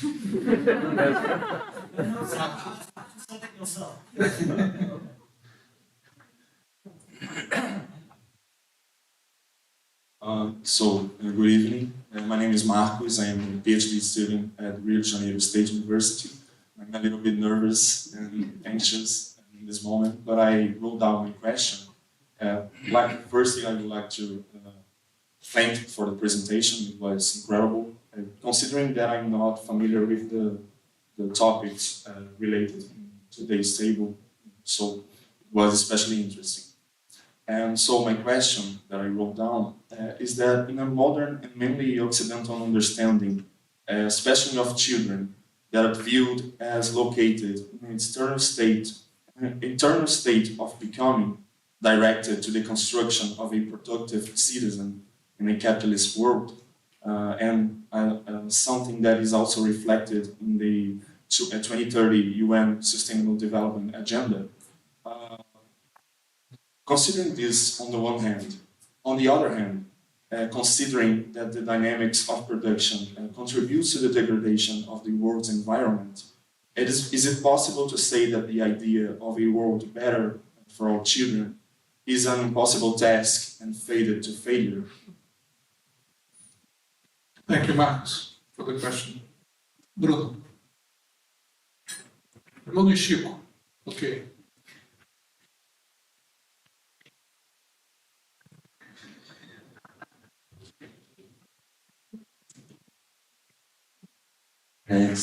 Hi, I'm Bruno. I'm a master's student here at IRI. And first of all, thank you for the presentation. I don't know if my question will make any sense, but I'll ask it anyway. I was thinking that climate change, global warming, Anthropocene, they all imply kind of singular temporality and singular speciality. And so they imply, for example, that the world will like end for everyone at the same time. And I was thinking that the causes and effects of climate change are kind of localized, and they imply different experiences of the ending of the world and the climate change. So I was thinking that how can we think about like climate change or Anthropocene, for example, in a way that doesn't privilege only a universal experience, neither a localized experience, but try to think them in a more transversal way, say. So how can we do that, and what would it imply for our analysis as well?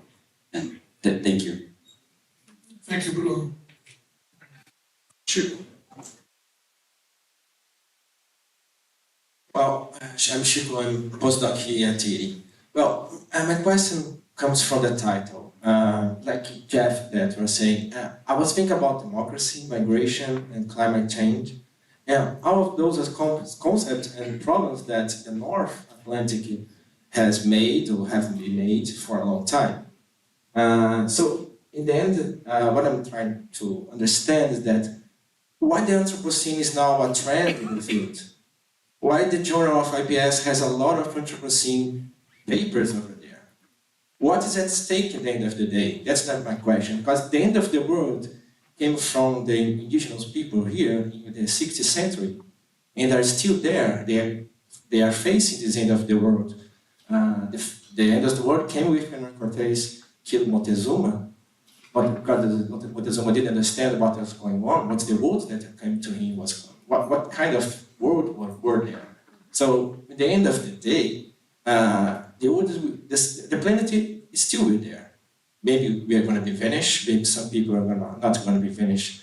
But when I see this title, I see that how can we prevail that the modernity does not end? It's not about the planet. It's about capitalism. It's about maintaining the system of the world that we have right now. Because the indigenous people, the black people, they are facing the end of the world since, I don't know, 500 years ago.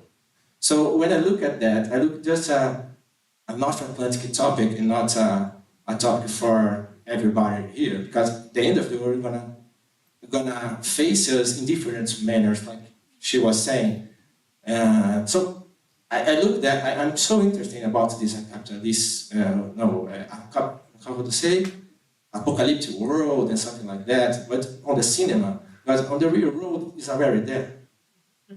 And the climate change, what is climate change if it's not how you manage the climate change in capitalism terms?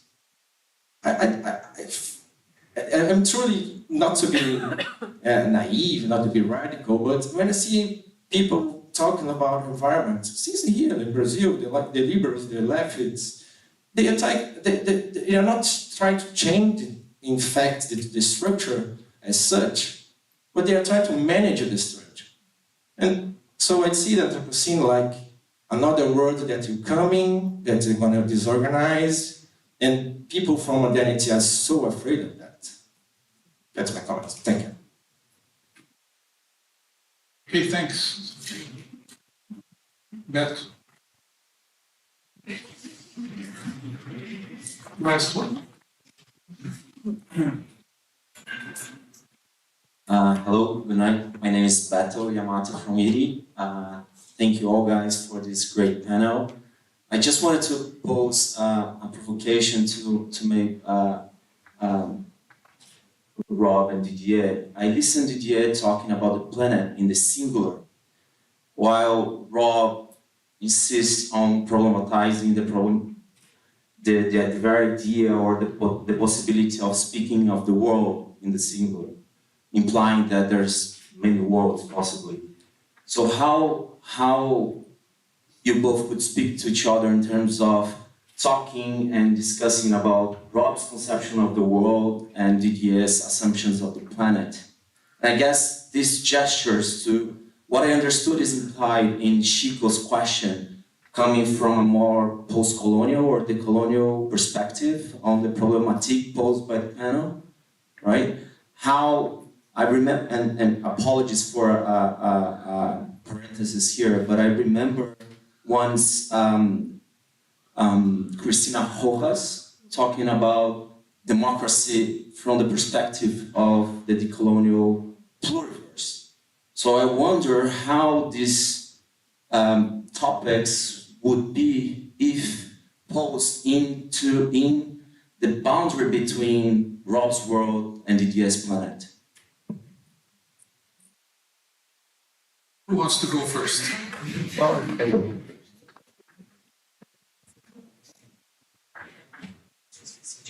Well, the size of the question, it's really, it's a script.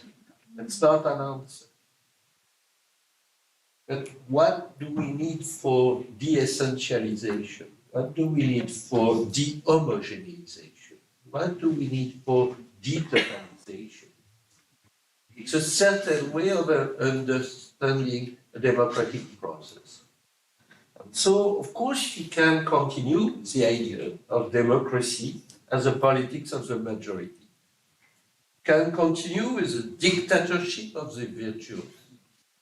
And some political party, ecologist party, are very good to say, if we are not in power now, to change things now, we will be in power in the future, and we will change, and we will go for a dictatorship to save the humanity of itself. So it still exists, and it goes with the politics of consensus. We have another possibility is to think about the democratic process as form of counterpowers. I'm in favor of not have these permanent attacks against law and legality. They are powerful tools when they are used against the dominant. The global compact, we didn't discuss that, but on migration, if you speak about co-sovereignty, you destabilize the idea of a monopoly of sovereignty. You oblige of conversation, you oblige the people who have accepted as member of a community to apply what they have said they will do. And if they don't, you have sanctions against them. So it means that you have always, and maybe it will answer a little bit also, you have always that it's a question about the protection of the minority, even minorities of opinion you don't like. And in that case, that's where is the pluralism. That's where you cannot homogenize one universe. But be aware, a little bit like the Russians refuse the idea of nuclear deterrence and say, well, a big nuclear bomb is sufficient, we will not destroy the planet. You have the very same question now with the ecology. That's a very real question. You may destroy the condition of existence of humanity. It's not just a rhetorical question. We don't have many planets to live. We have one.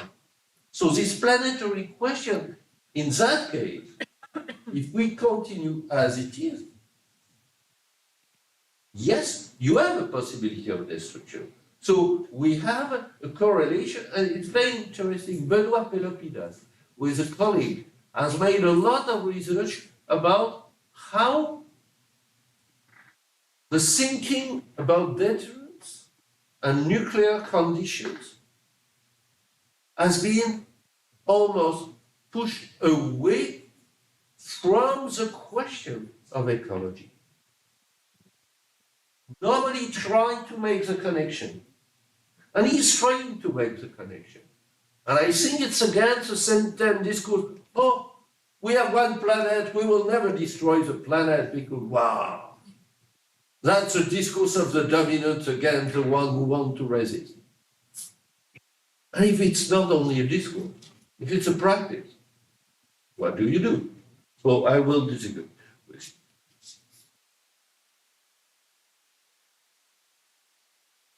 you. Are you seeing a difference between the two of us?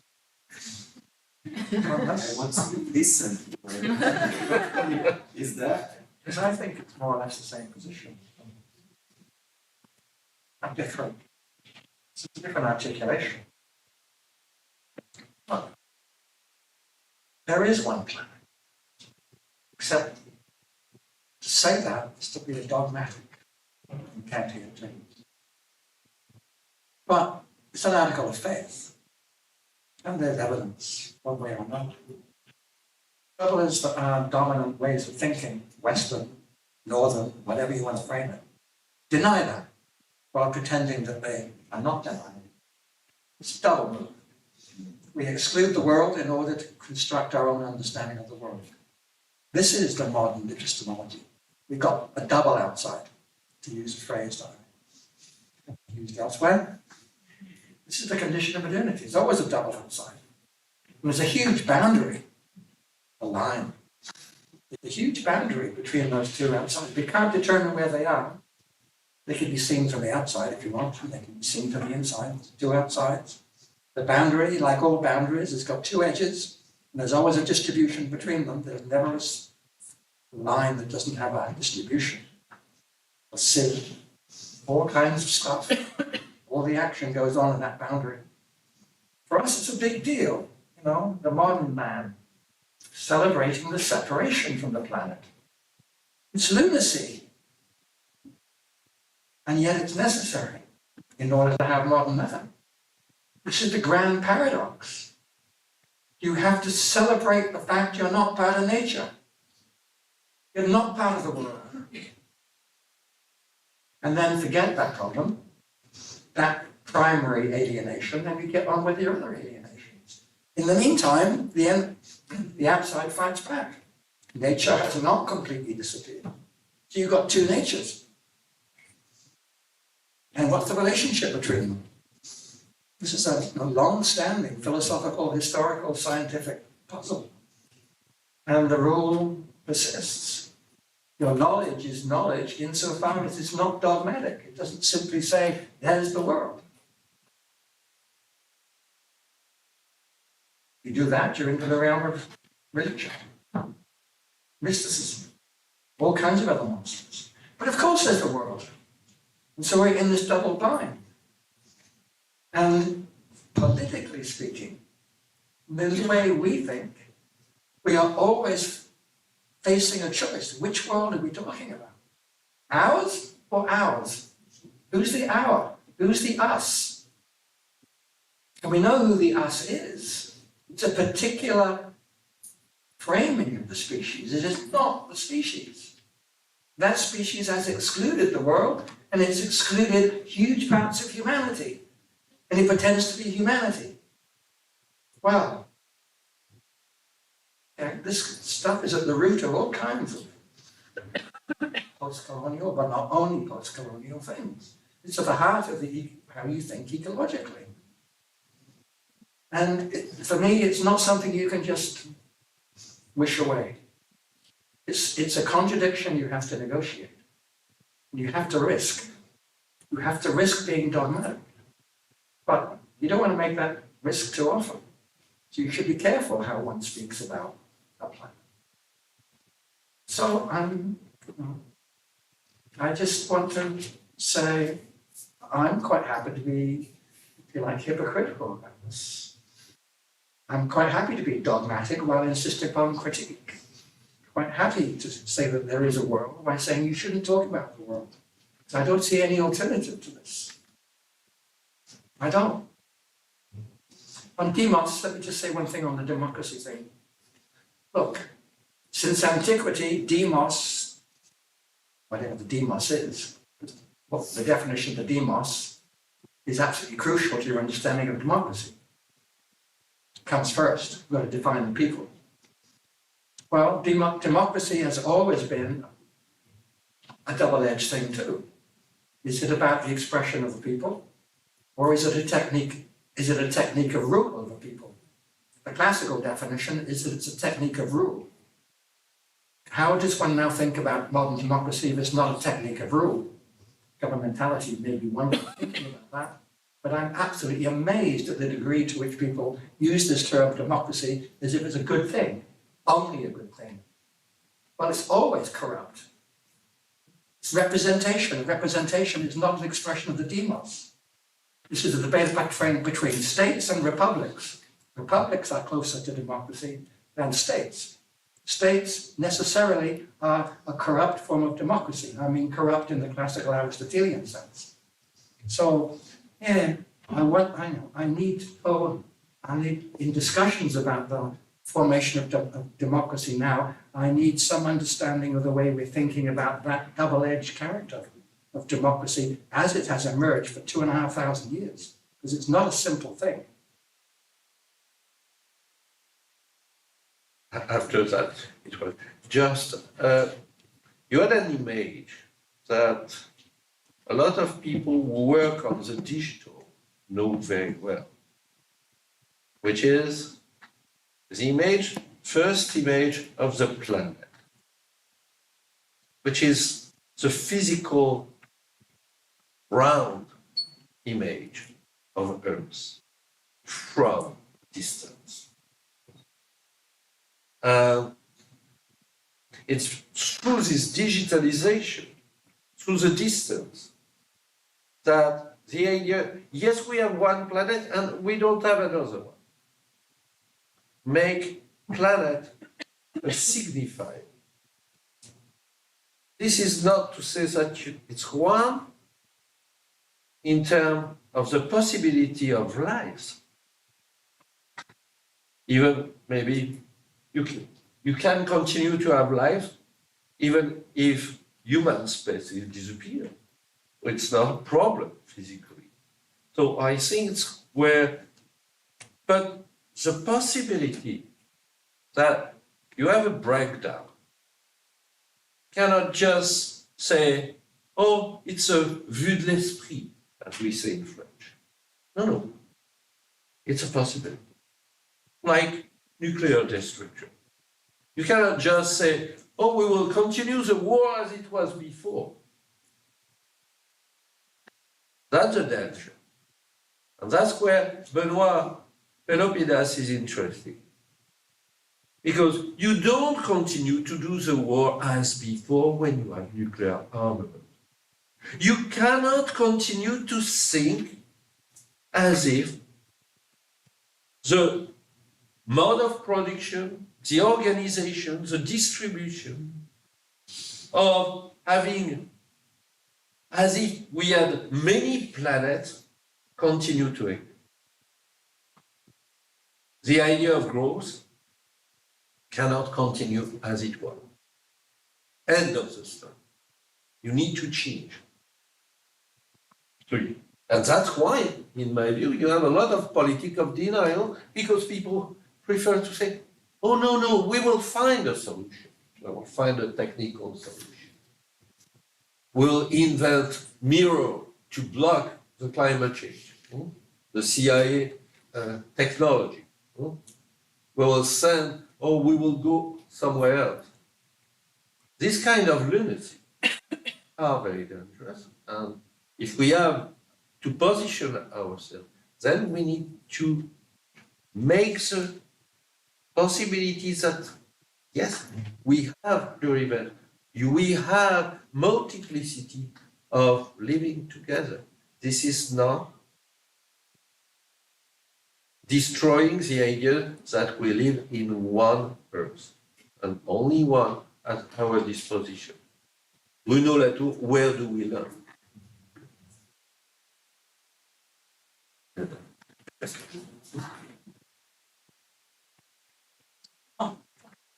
Just very quickly, because I know we went last time and I can't help feeling that people a bit tired.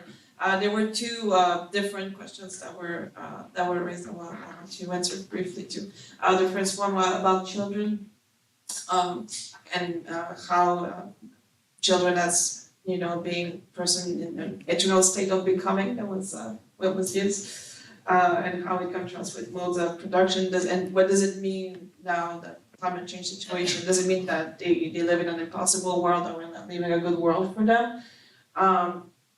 Well, I think it goes back to other issues like the Anthropocene.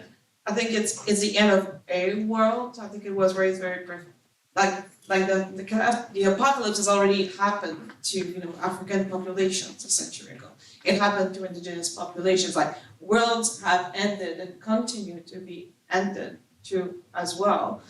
The one question we might want to ask is like, okay, why are it goes back to Didier's point, why are we comfortable or not questioning those whose world is happening and keep on becoming? And how come we don't touch upon that? And which world are we willing to mourn or willing to let go of? And these also are political questions. And if we go back to very pragmatic matter, I think, like even in the United States, I mean, it's the first generation of children since for the past 4 or 5th one, where children don't have an where they have a lowest living expectation than their parents.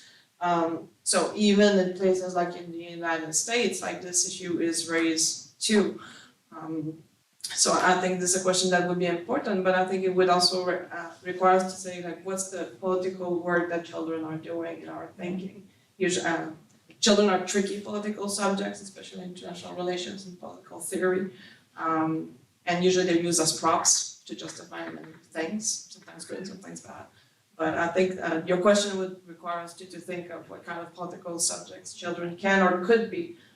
If you want to go into a politics of hope, perhaps, I think children would be a good place to start, not just to be romantic about it, but because we see also in terms, even in very specific domains like migration, they're very often very liminal subjects when they're subjects in the first place. And yeah, this relates to your point about why this apocalypse. Well, it happened before. It's gonna happen again. But what is it about? Like, we should ask ourselves, like, what are we letting mourn? What are we mourning or not? Yeah, well, since I'm the last one, maybe I can end. Since we are at the university, by asking what the university is for, and also linking it to Jeff's point, you refer to your colleague in the Open University about conversations and that this person prefers having conversations. My question to all of you is that what kind of role do conversations play in our everyday lives? I mean, how frequent do we have political conversations with each other? Where do we have these conversations? Do we have political conversations at home? Do we have them at the university? My observation is that these spaces of deliberation or democratic debate have shrunk a lot in the last couple of decades, and especially in the last couple of years. And most of the political conversations, at least the ones maybe I am involved in, are taking place on the social media. On Twitter we discuss politics. Do we discuss really politics at the university? If someone says they do, well, good for them. But I don't really discuss politics in the classroom in the sense that I would want to discuss it. And that has to do with the neoliberalization of the university and this changing relationship between academics, professors, and the students. We don't have time to sit together with our students and discuss politics for hours. And for me, this is what a university is and should be. And this is also what I graduated only 17 years ago. And believe me, my university experience is very different from my experience now as a professor. when I was at the university was a place for spending hours of your day. You would sit on the grass and discuss politics for hours and hours, and your professors would join you. And the university was a site of contestation, protest, and progressive action. I don't anymore. Also in the country of origin, my country of origin, I see that there is a drastic change from this politicized understanding of the university and the relationship between the professor and the students, and also between the students, to a very neoliberal understanding of university where it's more about give and take. We have very limited time to do this, but it's not only about the time, right? We as academics, we always tell the students that we have a lot of things to do, we don't have time to meet them, etc., etc. But I'm not also sure if being political is wanted by our institutions. Maybe it's different from one institution to the other, but I have to say that I am very careful about what I say in the classroom. Because even advocating for human rights, makes me a viral tweet saying leftist indoctrination at my university. Since is advocating for human rights become leftist? I thought it was a very liberal thing to say, right? How has this political spectrum changed? So I think, my question would be like, what is the role of the university and how can we ensure that the university, again, becomes a place, a site for politics? And again, I agree with Didier when he says that, democracy is also the respect of the minority opinion. But what I see nowadays at the university is that this space is really shrinking.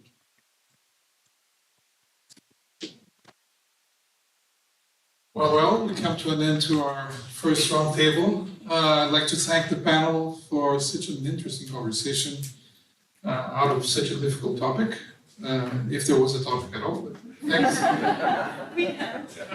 Clearly there were some topics in the title, and it did generate lots of interesting questions and reflections here. So I thank you for your efforts, and I'm sure the public has heard very interesting points of view that they can take away and discuss politically, perhaps even in the university. Right? Thank you so much. And next week, Thursday, we have another roundtable of the IPS Winter School on the topic of time, memory, amnesia, critical historiography in a post-colonial world.